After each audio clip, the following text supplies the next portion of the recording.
माननीय अध्यक्ष जी, इस प्रस्ताव का मैं समर्थन करते हुए मात्र 2 छोटे छोटे संशोधन विचारार्थ प्रस्तुत कर रहा हूं। देश की आज़ादी से पहले रेलवे का निर्माण हुआ था और रेलवे के ने जो ज़मीन अधिकृत की थी उसमें गरीब और असहाय लोगों ने, जिनके पास छत नहीं थी, उन्होंने झुग्गी झोपड़ियाँ बनाई थी। ऐसे मलिन बस्तियों के पुनरुद्धार की आवश्यकता है। और दूसरा संशोधन मेरा है कि वन संरक्षण अधिनियम 1980 के चलते हुए इस देश में ज़मीन 2 भागों में बंट गई, एक वन भूमि और एक नाप भूमि। और वन भूमि के अंतर्गत जो निष्प्रयोज्य भूमि है, ऐसे भूमिहीनों को देने के लिए आवश्यक संशोधन करने की आवश्यकता है, जिसके माध्यम से गरीब कल्याण वर्ष में ऐसे भूमिहीन और जो आवासहीन लोग हैं उनका कल्याण हो सकेगा। धन्यवाद। एक योगेंद्र नाथ राव मऊ से प्रिंटिंग एरर के बारे में एक सुझाव है, मैं सिर्फ भूपेंद्र यादव को दे देता हूं। उसके बाद में श्रीमती सुजाता राव,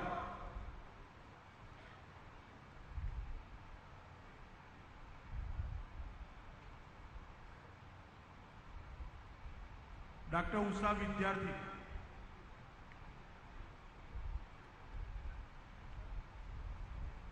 श्रद्धेय आडवाणी जी, डॉक्टर मुरली मनोहर जोशी जी, परम सम्मानित देश के यशस्वी प्रधानमंत्री श्रद्धेय मोदी जी, परमादरणीय अध्यक्ष जी, सम्मानित मंच, उपस्थित सम्मानित प्रतिभागीगण, मुझे बस एक सुझाव है। एक पहले पैरा में अंत्योदय जो शाब्दिक दृष्टि से अशुद्ध है वो अंत्योदय होना चाहिए। और दूसरा, नेतृत्व वर्ग से एक निवेदन करना चाहता हूँ कि 2017 का चुनाव हम सबके सामने है, उत्तर प्रदेश का, और बहुत ही महत्वपूर्ण चुनाव है। और देश के लिए उस चुनाव की सबसे ज़्यादा गंभीरता होनी चाहिए। बस एक मिनट, जो हमारी सरकारी केंद्र सरकार की योजनाएं हैं उसका क्रियान्वयन में जरा तेजी लाई जाए, मैं इतना ही कहना चाहता हूं। जो जमीन पर उतरे और उसका इफेक्ट हमको 2017 में मिले, उसका रिजल्ट। धन्यवाद। श्री राजगोपाल जी, इसके बाद में भैरव प्रसाद मिश्र जी, बाद में श्री राधाकृष्णन जी, श्री किरण कुमारी जी, विष्णुपद रे जी, धर्मपाल कौशिक जी, मदन कौशिक जी, गंगाचरण राजपूत जी, अभय प्रसाद जी, उसके बाद में अनंत ओझा जी, एक सेकंड, अनंत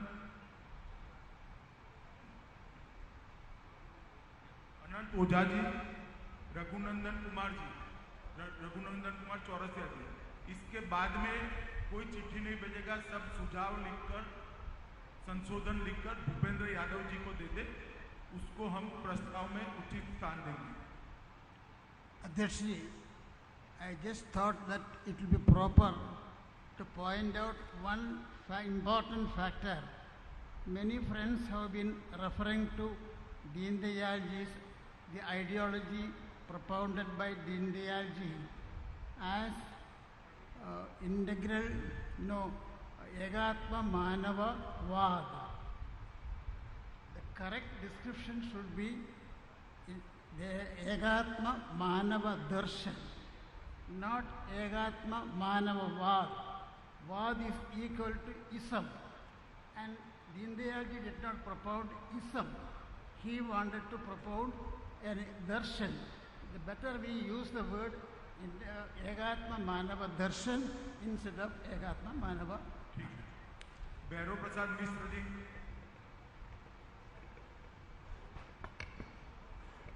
आदरणीय राष्ट्रीय अध्यक्ष जी, मंच पर विराजमान भारतवर्ष को एक नई दिशा देने वाले प्रधानमंत्री जी और इस मंच पर भारत सरकार के सभी केंद्रीय मंत्री, केंद्रीय पदाधिकारीगण, सभागार में सभी राष्ट्रीय परिषद के सदस्य, मैं इस प्रस्ताव के माध्यम से एक सुझाव देना चाहती हूँ राष्ट्रीय अध्यक्ष जी को कि आवास योजना, जो आवास योजना बहुत ही महत्वपूर्ण योजना है, उस बिहार में सामाजिक और आर्थिक सर्वेक्षण हुआ है, उस सर्वेक्षण दोबारा ठीक से कराने की आवश्यकता है। दूसरा, यह जो आवास योजना है, बिल्कुल आदरणीय स्वर्गीय पंडित दीनदयाल उपाध्याय जी की योजना है कि पीछे पंक्ति में बैठे हर व्यक्ति को रहने का घर और पीने का पानी, और बीपीएल और एपीएल के सभी परिवारों को हमने देखा है कि 1 करोड़ घर बनाने का ग्रामीण क्षेत्रों में निर्णय हुआ। मैं चाहती हूँ राष्ट्रीय अध्यक्ष जी कि इस संख्या में बढ़ोतरी हो और प्रत्येक स्टेट में यह एक कार्यक्रम बने जिसमें सभी गरीब को एक रहने के लिए घर का निर्माण हो। इसको संख्या से ना जोड़कर हर व्यक्ति को एक घर हो। यही मेरा छोटा सा आग्रह है और सुझाव है। बहुत बहुत धन्यवाद।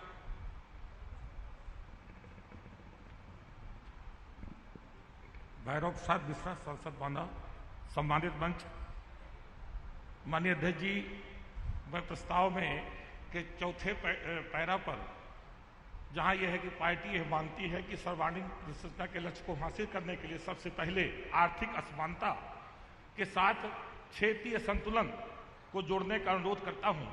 जैसे मैं बुंदेलखंड क्षेत्र से आता हूं, तो ऐसे बुंदेलखंड जैसे पिछड़े क्षेत्रों को विशेष प्राथमिकता एवं उनके लिए विशेष योजनाएं और वहां की किसानों की बदहाली को दूर करने के लिए कर्ज माफी जैसे जो योजनाएं हैं उनको भी लागू करने के लिए शामिल करने की कृपा करें। धन्यवाद। राधा कृष्णन जी।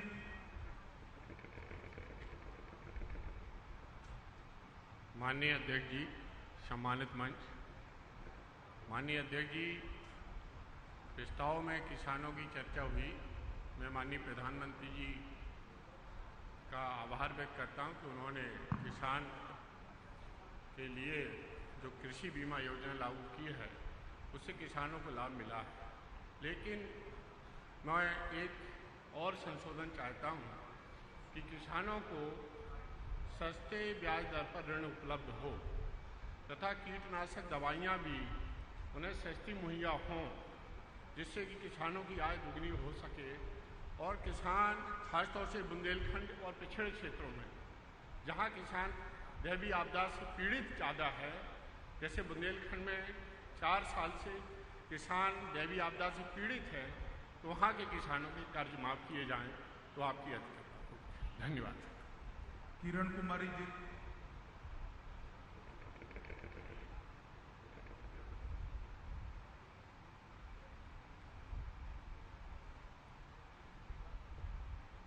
भारतीय जनता पार्टी के सारथी माननीय अमित शाह जी, ओजस्वी प्रधानमंत्री माननीय नरेंद्र भाई मोदी जी एवं सम्मानित मंच, प्रस्ताव में हमारे अध्यक्ष को भारतीय जीवन मूल्यों की चर्चा की है, तो इस विषय में मैं बस इतना ही सुझाव देना चाहती हूँ कि भारतीय जीवन मूल्यों की संरचना, पोषण और उसका संरक्षण सब भारत की महिलाएं करती हैं और इसमें भी हाउसवाइफ इसमें दिन रात लगी हुई रहती हैं इस मूल्यों की सुरक्षा के लिए।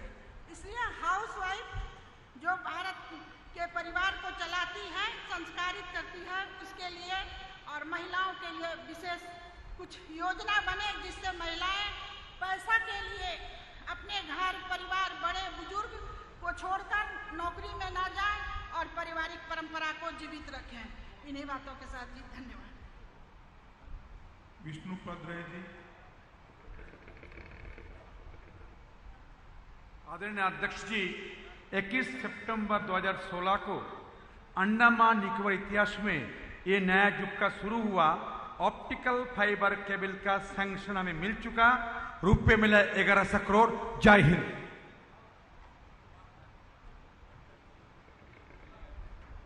धर्म कौशिक जी।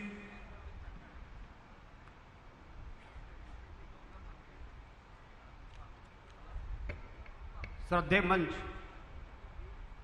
इंग्लिश में जो प्रस्ताव है उसमें धोखे से लिखा गया है दिसंबर। चूंकि प्रेस में जाना है इसलिए मैं ध्यान आकर्षित करने के लिए उसको कि उसको सितंबर लिखा जाए। इंग्लिश में वो भी जाएगा। दूसरा, ये जो प्रस्ताव हिंदी में है उसके जो दूसरे पेज में तीसरे लाइन में ग्रामीण क्षेत्र के गरीबी का प्रभाव बढ़ गया तथा यदि उसमें असमानता बढ़े लिखा जाए, ऐसा मेरा सुझाव। श्री मदन कौशिक जी। आदरणीय अध्यक्ष जी, दो छोटे छोटे प्रस्ताव जो संशोधन के लिए मिला। एक तो स्वास्थ्य के क्षेत्र में हम लोग 11 एम्स इस आने वाले वर्ष में खोल रहे हैं, उसकी चर्चा इसमें हो तो अच्छा रहेगा। एक 439 ऐसी औषधियाँ जो जन औषधि केंद्र के माध्यम से उन गरीब लोगों तक बहुत सस्ते दाम पर पहुंच रही है। दूसरा संशोधन जो दीनदयाल जी के नाम पर हमने 6-7 योजनाएं इसी वर्ष में शुरू की हैं, उनकी भी कहीं चर्चा एक साथ आ जाए, ये दो संशोधन में यहाँ रखता हूँ। श्री अनंत ओझा जी।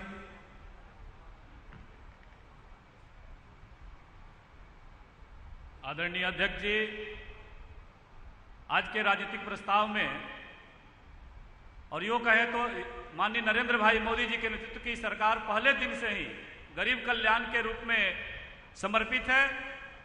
केवल इस प्रस्ताव में आदरणीय गडकरी जी ने पूरी बातों को समाहित किया था, लेकिन दीनदयाल जी के जो विचार थे आंतरिक सुरक्षा पर, राष्ट्रीय सुरक्षा पर, और विशेष करके जिस ओर आपका हम ध्यान आकृष्ट कराना चाहते हैं कि एक तरफ हमारी पूरी सरकार इस देश के गरीबों के लिए समर्पित सरकार है और इस वर्ष को हम उसी रूप में मना रहे हैं, वहीं दूसरी तरफ देश के अंदर बड़ी संख्या में, करोड़ों की संख्या में बांग्लादेशी घुसपैठी आकर के बसे हैं और वह बांग्लादेशी घुसपैठे हमारे संसाधनों पर, जो संसाधन हम अपने देश के गरीबों के लिए समर्पित कर रहे हैं, उन संसाधनों पर अपना अधिकार जमा रहे हैं। मेरा यह निवेदन रहेगा कि इस प्रस्ताव में बांग्लादेशी घुसपैठिए जो हमारे संसाधनों पर लगातार कब्जा कर रहे हैं, उसके बारे में एक ठोस प्रारूप बना करके और उस दिशा में हम आगे की कार्रवाई करें। बहुत बहुत धन्यवाद।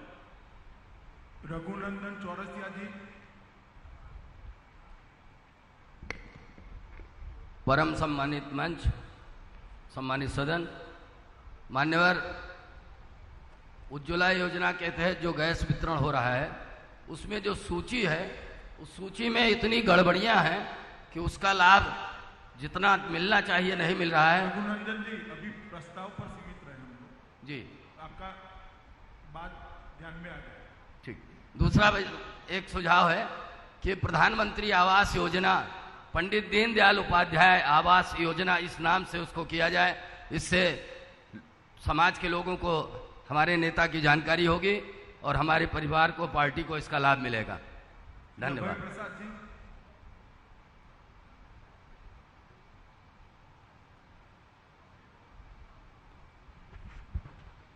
सम्मानित अध्यक्ष जी, श्रद्धेय मंच,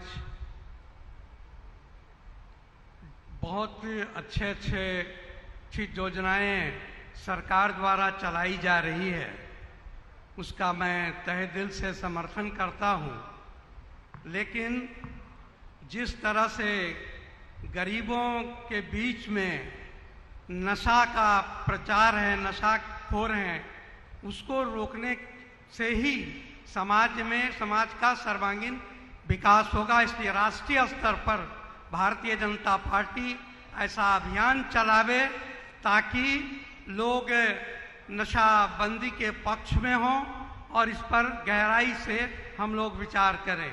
दूसरा एक मेरा सुझाव है कि फर्टिलाइजर, खाद से आमदनी तो बढ़ती है, लेकिन आज खाद से बहुत तरह की बीमारी जो है गांव में या शहरों में हो रहा है। आज कैंसर, ब्लड प्रेशर, डायबिटीज, ये सब फर्टिलाइजर की देन है। इसके स्थान पर जैविक खाद बने ताकि फसल हम लोग को ज़्यादा मिले। इन्हीं शब्दों के साथ मैं अपनी वाणी को विराम देता हूँ। जय हिंद। धन्यवाद। अब मैं यह प्रस्ताव को सदन के सामने, सदन के अनुमोदन के लिए रखता हूं।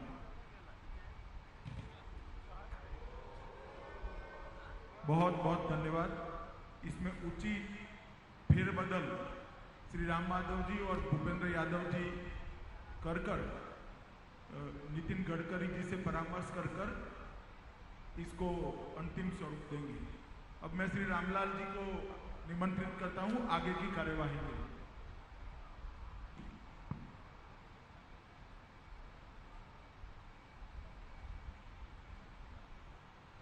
माननीय राष्ट्रीय अध्यक्ष जी, सम्मानित मंच व उपस्थित सभी राष्ट्रीय प्रतिनिधिगण, अभी भोजन से पूर्व एक 2 पुस्तकों का विमोचन होगा और इसी तरह से एक 2-3 मिनट की और एक लगभग 12-14 मिनट की एक फिल्म दिखाई जाएगी। मैं उसकी चर्चा आप सबसे करता हूं। हम सबको मालूम है कि केरल में अनेकों वर्षों से कितना संघर्ष चला है। कल की सार्वजनिक सभा में स्वयं माननीय प्रधानमंत्री जी ने और माननीय राष्ट्रीय अध्यक्ष जी ने भी इसकी चर्चा की थी। समय समय पर भी हम लोगों को समाचार मिलते रहे। दिल्ली में भी एक बार हम लोगों ने प्रदर्शनी लगाई थी। कुछ अपेक्षा न रखते हुए, सरकार है या नहीं है, आएगी इसकी संभावना भी नहीं, तो भी एक विचार के लिए और कार्य के लिए केरल के कार्यकर्ता किस दृढ़ निश्चय और संकल्प के साथ खड़े हैं, इसका परिचय इससे मिलता है कि अनेकों जिलों में उन पर हमले होते हैं, उनको घायल किया जाता है। इतना ही नहीं, उनकी हत्याएं की जाती हैं और कई हत्याएं तो इतनी जघन्य है कि परिवार के लोगों के साथ की जाती है। यहां एक बात आप सबको और बताना आवश्यक है। शायद बहुत सोच समझकर ये हो रहा होगा। कई परिवार ऐसे हैं जिन परिवारों के युवाओं की जो हत्या हुई है वो उस परिवार में अकेले पुत्र हैं। लगातार ऐसी कई हत्याएं हुई हैं जो परिवार में अकेला पुत्र है। एक इस ढंग से जघन्य हमले और हत्याओं का दौर यहां पर चल रहा है निरंतर। उसके बाद भी कार्यकर्ता हिम्मत से खड़े जूझ रहे हैं। प्रदेश और केंद्र की पार्टी भी लगातार उनका साथ देती है। हमारे देश भर से आए हुए राष्ट्रीय परिषद के कार्यकर्ताओं को इन बातों की पूरी जानकारी मिले, इसलिए आहुति नाम से एक पुस्तक तैयार की गई है जिसमें अभी तक इस प्रकार की जो हत्याएं हुई हैं उनका वर्णन है, उनके कारण हैं और उन परिस्थितियों का भी जिक्र है। यहां ये बताना आवश्यक है, अकेला कन्नूर जिला ऐसा है जिस कन्नूर जिले में लगभग 89 कार्यकर्ताओं की हत्या हुई है। अकेले एक डिस्ट्रिक्ट में 89 वर्कर्स की हत्या हुई है। बाकी तो पूरे केरल में ये संख्या बहुत अधिक है। ये पुस्तक आप सबको भी प्राप्त होगी। ये पुस्तक के जो 2 लेखक कार्यकर्ता हैं, मैं उनसे आग्रह करूंगा कि मंच पर आए और स्वयं माननीय प्रधानमंत्री ने इसकी स्वीकृति दी कि इस पुस्तक का विमोचन माननीय प्रधानमंत्री जी के करकमलों से हो, जिससे पूरे देश भर के कार्यकर्ता इसकी गंभीरता को समझ सकें। हमारे दोनों कार्यकर्ता हैं श्री विनु कांदिगिल और श्री संजू सदानंदन, वो दोनों मंच पर आएंगे। माननीय प्रधानमंत्री जी के करकमलों से इस पुस्तक का विमोचन संपन्न होगा।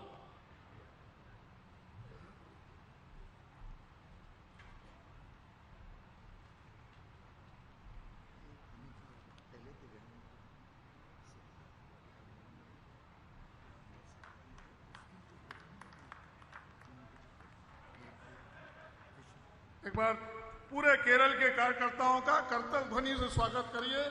उन्होंने जिस हिम्मत साहस के साथ केरल में संघर्ष किया है और इस विचार की लौ को जला करके रखा है जनसंघ से आज तक। एक बार पीछे तक कार्यकर्ताओं के द्वारा करतल ध्वनि हो।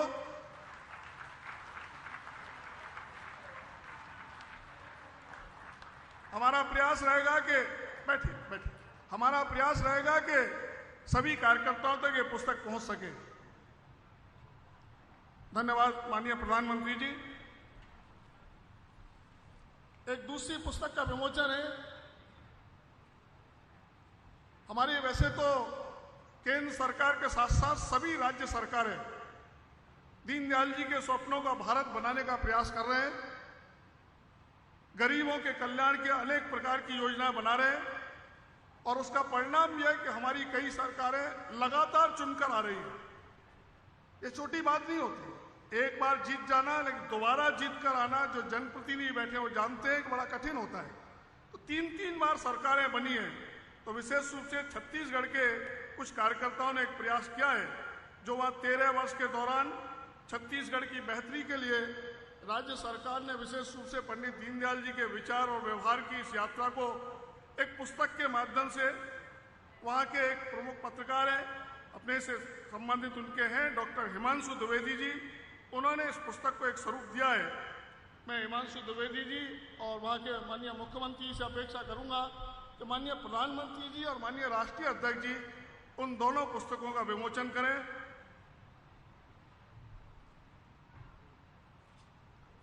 मैंने कहा हमारी सभी प्रदेश सरकारें बहुत अच्छे ढंग से काम कर रही हैं, लेकिन छत्तीसगढ़ ने अपने 13 वर्षों के विशेष रूप से गरीब कल्याण से जुड़े विषयों को इस पुस्तक में समायोजित करने का प्रयास किया है। एक बार छत्तीसगढ़ की सरकार के लिए, छत्तीसगढ़ के कार्यकर्ताओं के लिए जोरदार करतल ध्वनि के साथ छत्तीसगढ़ के कार्यकर्ताओं की आप हिम्मत बढ़ाइए।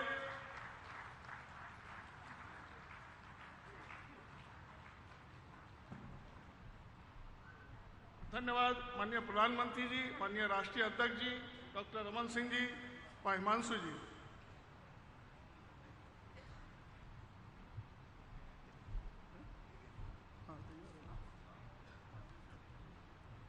मित्रों,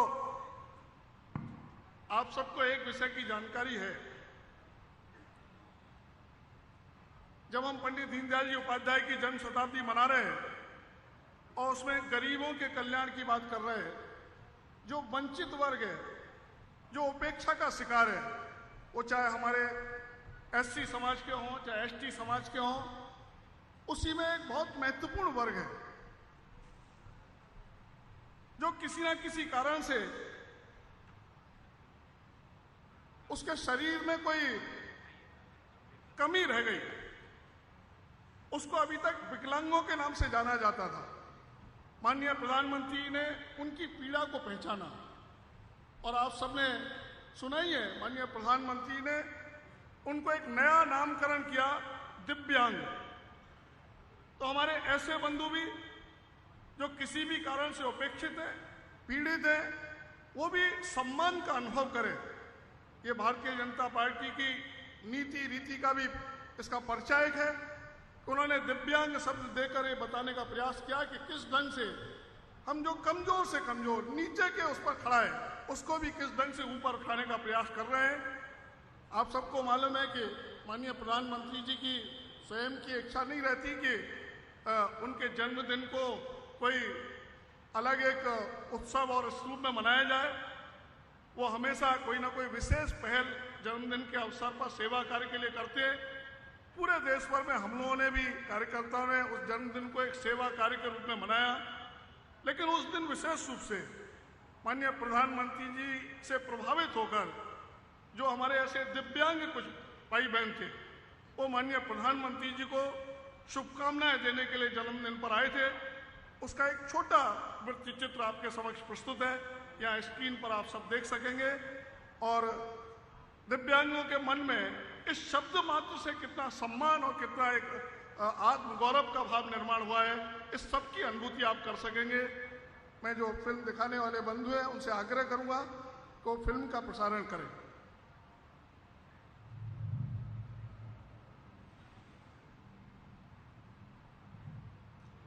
सबका नाम आता है, पहचान आती है। बड़े प्यार से सबके अम्मा बाबूजी का नाम रखते हैं, पर अपना नाम तो मानो हम भूल गए। कोई और दोस्त होते तो नाम से पुकारते, और दोस्त भी सारे मेरे जैसे ही हैं। अच्छा चलो नाम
अच्छा लगता है, बहुत अच्छा लगता है। Thank you. और ये छोटा सा केक जल्दा बनाया है हम सबकी तरफ से।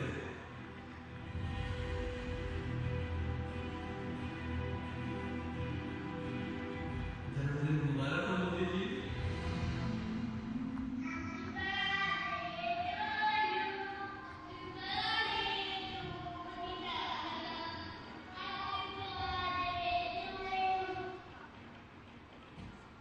Thank you.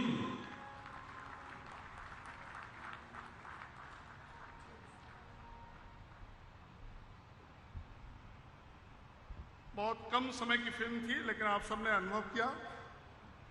मैं पूरी राष्ट्रीय परिषद से आग्रह करूंगा कि दिव्यांगों के उत्थान और सम्मान के जो प्रयास चल रहे हैं, एक बार इस राष्ट्रीय परिषद के माध्यम से देश भर के दिव्यांगों को ये संदेश जाए आपकी तालियों की गड़गड़ाहट से कि पूरी भारतीय जनता पार्टी दिव्यांगों के साथ है और पंडित दीनदयाल उपाध्याय जन्म शताब्दी में दिव्यांगों के उत्थान के लिए अपनी कोई कसर हम उठाकर नहीं रखेंगे।